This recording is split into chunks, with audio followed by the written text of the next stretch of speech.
हरियाणा से राज्यसभा उपचुनाव के लिए रेखा शर्मा निर्विरोध चुनी गई है। रेखा शर्मा ने शुक्रवार को हरियाणा विधानसभा सचिवालय पहुंचकर चुनाव के रिटर्निंग अधिकारी से अपनी जीत का प्रमाण पत्र लिया है।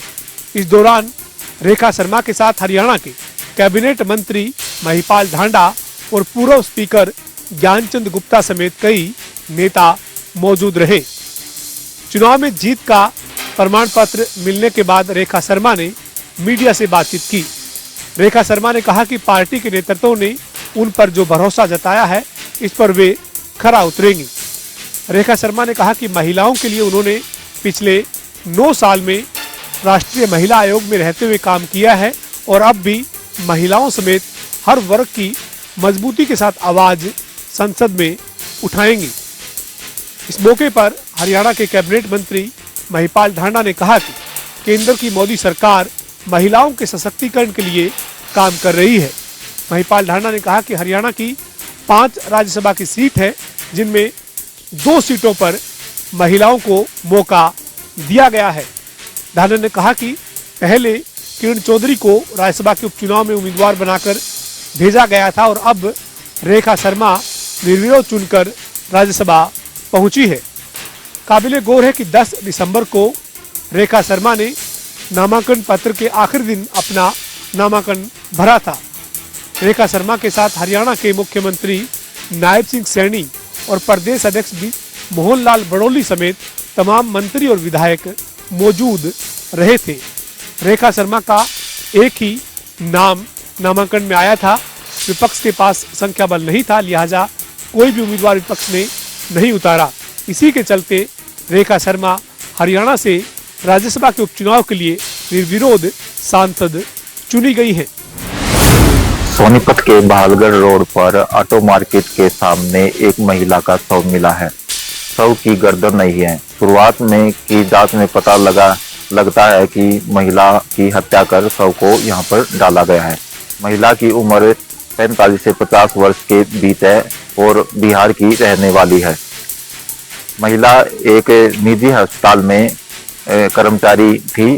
शुरुआती जांच में पुलिस ने बताया कि महिला के शव के पास कुछ डॉक्यूमेंट्स मिले हैं, उन्हीं के जांच का विषय है और इसी के आधार पर जांच की जाएगी। सोनीपत जिले के गांव बलाना में धागा फैक्ट्री में एक सप्ताह पहले आग लगी थी, जिसमें 2 मजदूर जिंदा जलकर मर गए थे। वहीं 3 मजदूर गंभीर रूप से घायल अवस्था में इलाज के लिए रोहतक पीजीआई रेफर कर दिया गया था, जिसका एक निजी अस्पताल में इलाज चल रहा था। बता दें कि एक सप्ताह के बाद इलाज के दौरान आज एक मजदूर की मौत हो गई, जिसमें मरने वालों की संख्या 3 हो गई। फिलहाल परिजनों का रो रो कर बुरा हाल है। शव को पोस्टमार्टम के लिए पानीपत सिविल अस्पताल में रखवाया गया, जहां पर पोस्टमार्टम के बाद शव को परिजनों को सौंप दिया गया है। बता दें कि इस मामले में पुलिस द्वारा पहले ही फैक्ट्री मालिक के खिलाफ मामला दर्ज कर लिया गया है। अब देखना यह होगा कि पुलिस द्वारा इस मामले में क्या कुछ कार्रवाई अमल में लाई जाएगी। पानीपत से जनता टीवी के लिए अनिल सैनी की रिपोर्ट। फरीदाबाद की ओरिएंट कंपनी में एक कर्मचारी के ऊपर लिफ्ट गिरने से उसकी मौत हो गई। दरअसल आपको बता दें, पूरा मामला एक निजी कंपनी का है, जहां पर काम करने वाले एक व्यक्ति जिस समय लिफ्ट के अंदर सामान चढ़ा रहा था, तो उसी समय लिफ्ट अचानक चल गई और जिसके चलते व्यक्ति की दर्दनाक तरीके से मौत हो गई। प्रत्यक्षदर्शी ने बताया कि लिफ्ट में खराबी होने के चलते लिफ्ट अचानक चल जाती है। जैसे ही कर्मचारी उसके अंदर सामान चढ़ा रहा था, तो वो अचानक चलने की वजह से कर्मचारी जो है वो नीचे गिर गया और जिसकी वजह से उसकी दर्दनाक तरीके से मौत हो गई। फिलहाल परिजनों के हिसाब से जो है वो पुलिस कार्रवाई कर रही है। परिजनों के बयान के आधार पर मुकदमा दर्ज कर लिया है और कंपनी के खिलाफ कार्रवाई शुरू कर दी है। वहीं परिवार के लोगों का यह भी कहना है कि जो कर्मचारी कंपनी के अंदर काम करते हैं, ना ही उनको कोई हेलमेट दिया जाता है और ना ही कोई सेफ्टी इक्विपमेंट होते हैं। ऐसे में कहीं ना कहीं कंपनी की तरफ से एक बड़ी लापरवाही है। तो ऐसे में कहीं ना कहीं अब कंपनी के खिलाफ भी कार्रवाई करने की बात की जा रही है। फरीदाबाद से जनता टीवी के लिए मुकेश राजपूत। पिछले 10 महीने से किसान जो हैं शंभू बॉर्डर पर बैठे हैं। 13 फरवरी को आंदोलन शुरू हुआ था, आज पूरे 10 महीने हो गए हैं।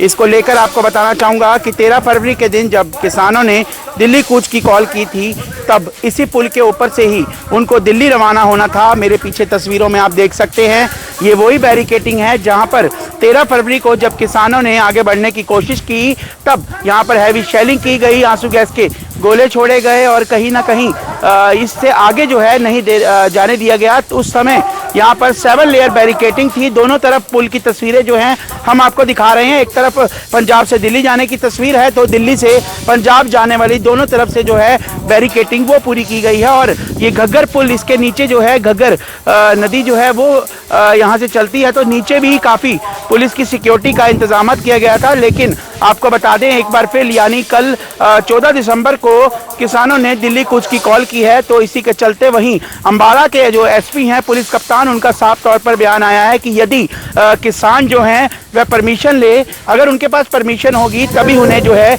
दिल्ली आगे कूच के लिए जाने दिया जाएगा। तो वहीं दूसरी ओर मीडिया से बातचीत करते हुए जब अंबाला एसपी से पूछा गया कि किसानों के ऊपर फूल भी बरसाए गए, तो उनका साफ तौर पर यह कहना है कि किसान हमारे भाई हैं, कोई दुश्मन नहीं है। अब देखना यह होगा कि कल यानी 14 दिसंबर को जो 100 किसानों का जत्था है वो दिल्ली के लिए रवाना होने के बाद क्या वह दिल्ली कूच कर पाएगा या पहले की तरह ही यहाँ पर वह डटे रहेंगे।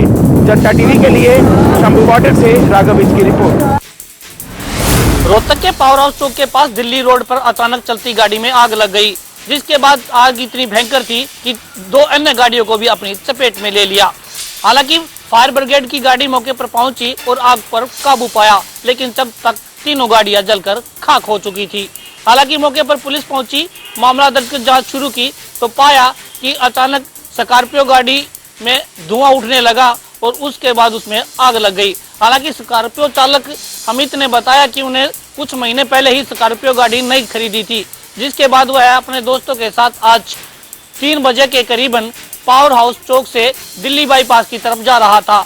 अचानक गाड़ी में धुआं उठने लगा। उन्होंने गाड़ी रोकी तो तब तक वह नीचे उतर कर देखा तो तब तक गाड़ी धू कर जलने लगी थी। हालांकि उसके साथी भी उसके साथ उतर गए, लेकिन अन्य 2 गाड़ियां और खड़ी थी जिनमें आग लग गई और दोनों गाड़ियां भी जलकर राख हो चुकी थी। हालांकि पुलिस मौके पर पहुंची, लेकिन जब तक लंबा जाम लग चुका था। पुलिस ने जाम को खुलवाया और फायर ब्रिगेड की गाड़ियों ने आग पर काबू पाया, लेकिन तीनों गाड़ियां तब तक जल चुकी थी। रोहतक से जनता टीवी के लिए संजय कुमार। गोहाना की पुरानी अनाज मंडी के पास बने एक पिज्जा शॉप में जो है अचानक लगी आग। किचन में काम करते समय लगी आग, जान माल का कोई नुकसान नहीं। आपको बता दें, गोहाना की पुरानी अनाज मंडी के पास एक पिज्जा शॉप में जो है किचन में काम करते समय जो है अचानक आग लग गई। आग लगने से जो है जान माल का कोई नुकसान नहीं हुआ है। आग उस समय लगी जब किचन में एक कर्मचारी जो है अपना ऑर्डर बनाने के लिए काम कर रहा था, तभी जो है फ्राई पैन के ऊपर जो है अचानक चिंगारी उठी और पीछे किचन में जो है जबरदस्त आग लग गई। आग लगते ही आसपास के दुकानदार मौके पहुंचे और आग को बुझाने का प्रयास किया। घंटों की मशक्कत के बाद जो है आग पर काबू पाया गया। हालांकि तब तक जो है फायर ब्रिगेड की गाड़ी भी मौके पर पहुंच गई थी, लेकिन तब तक आग पर जो है काबू पा लिया गया था। पिज्जा शॉप के अंदर काम कर रहे कर्मचारी ने बताया कि जब वो रसोई में जो है काम कर रहा था, तभी जो अचानक जो है फ्राई से चिंगारी उठकर जो है ऊपर चली गई और चिंगारी उठने से जो है अचानक पंखे ने आग पकड़ ली, जिसके चलते जो है आग लग गई। आग लगने से जान माल का कोई नुकसान नहीं हुआ है, लेकिन कहीं ना कहीं जो है आग लगने से दुकानदार को काफी नुकसान हुआ है। जनता टीवी के लिए गोहाना से सुनील जिंदल। के साथ जमीन की पैमाइश करने पुलिस टीम पर हमला करने का मामला प्रकाश में आया है। आरोपितों द्वारा पुलिस पर हमला करने के साथ वर्दी फाड़ने व आंखों में मिर्ची मारने का वीडियो वायरल हुआ है, जिसमें पुलिस ने कार्रवाई करते हुए आरोपितों के खिलाफ मामला दर्ज कर लिया है। गन्नौर के पटवारी जोगेंद्र ने गत 5 दिसंबर को पुलिस को शिकायत दी थी कि दिल्ली निवासी संजय अग्रवाल की जमीन की पैमाइश के लिए जाना है। इस दौरान पुलिस सुरक्षा मुहैया करवाई जाए, जिस पर कार्रवाई करते हुए पुलिस टीम पटवारी के साथ जमीन की पैमाइश करने पहुंची। जब पुलिस के साथ पटवारी जमीन की पैमाइश कर रहा था, तो इसी दौरान दोनों पक्षों में हुई कहासुनी के बाद एक पक्ष ने पुलिस टीम पर हमला कर दिया और पुलिस दल पर हमले के साथ उनकी वर्दी फाड़ दी और आंखों में मिर्ची मार दी। हमले की वीडियो वायरल हुई है। पुलिस ने कार्रवाई करते हुए आरोपितों के खिलाफ मामला दर्ज कर गिरफ्तार कर लिया है। कन्नौर से जनता टीवी के लिए विनोद राठी की रिपोर्ट।